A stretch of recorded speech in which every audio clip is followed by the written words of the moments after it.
आपकी सरकार को गए हुए कई दशक बीत चुके हैं। क्या आज भी चंपा विश्वास और शिल्पी जैन को आपके राज्य में जो अपराध हुए थे उसका न्याय मिला?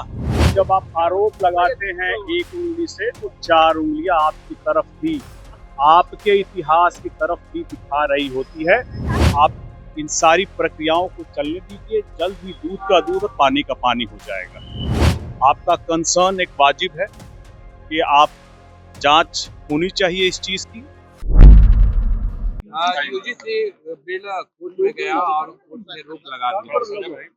यूजीसी बिल कोर्ट में गया है ताकि वहां पर व्यापक इस पर विचार हो सके। कोर्ट की तरफ से सभी पक्षों से बात करके जो एक सही, संतुलित और संरक्षित समस्या का समाधान होगा, कोर्ट उसको करेगा।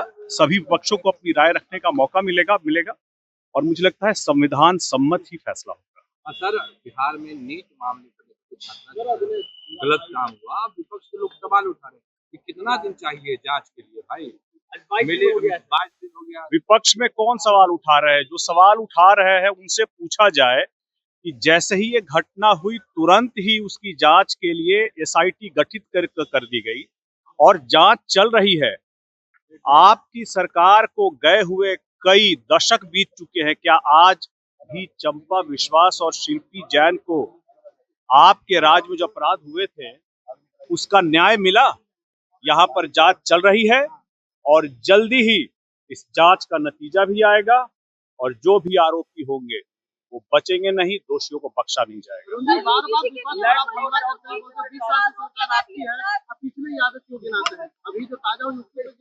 क्योंकि जब आप आरोप लगाते हैं एक उंगली से तो चार उंगलियां आपकी तरफ भी, आपके इतिहास की तरफ भी दिखा रही होती है।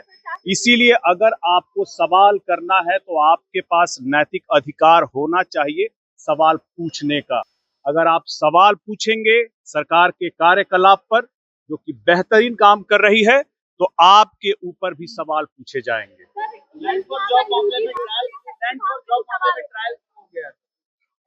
कानून अपना काम कर रहा है, जांच एजेंसियों ने अपनी तरफ से रिपोर्ट सौंप दी है, अदालत ने संज्ञान लेकर कार्रवाई शुरू की है।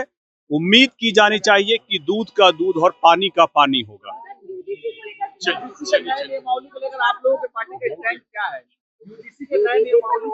देखिए, अब ये मामला सब जुडिस है, कोर्ट के अधीन है। जो कोर्ट फैसला करेगा हम लोग उस फैसले के साथ हैं। अलग अलग कंसर्न्स, चिंताएं सामने आ रही थी।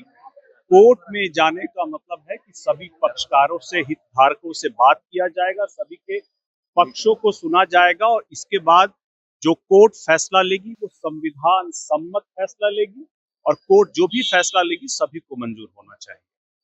सर, लैंड फॉर जॉब मामले में सर लालू प्रसाद यादव को सुप्रीम कोर्ट में सशरीर कार्य सबूत के साथ पेश होने को।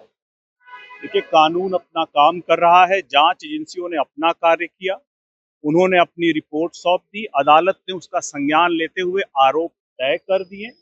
अब इस पर सभी पक्ष अपनी अपनी बातों को रखेंगे और कोर्ट इस पर जो एक न्यायिक प्रक्रिया है संविधान के तहत उस पर संज्ञान लेकर काम कर रही है।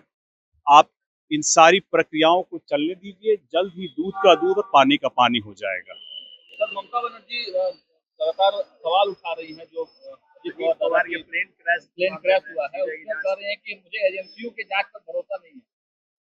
देखिए, अगर आप संवैधानिक पद पर रहते हुए अगर जांच एजेंसियों पर इस तरह से सवाल उठाएंगे, आपका कंसर्न एक वाजिब है कि आप जांच होनी चाहिए इस चीज की, लेकिन आप उनके कार्यशैली पर अगर बार बार इस तरह से संविधान के द्वारा, कानून के द्वारा सम्मत संगठन पर इस तरह से आप उंगली उठाएंगे तो यह बताता है कि आपको संविधान पर, संविधान बाबा साहब के द्वारा दिए गए संविधान पर भरोसा नहीं है और ऐसे आदमी को फिर अपने पद पर बने रहने का कोई औचित्य नहीं है। संवैधानिक पद पर रहते हुए संविधान की गरिमा को भी रखना आपकी ही काम है।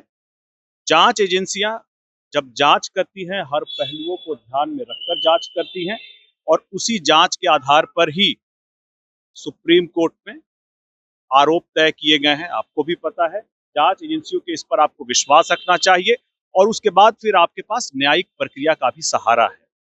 तो ऐसे में किसी भी संवैधानिक पद पर रहे हुए आदमी को इस तरह की बात नहीं करनी चाहिए।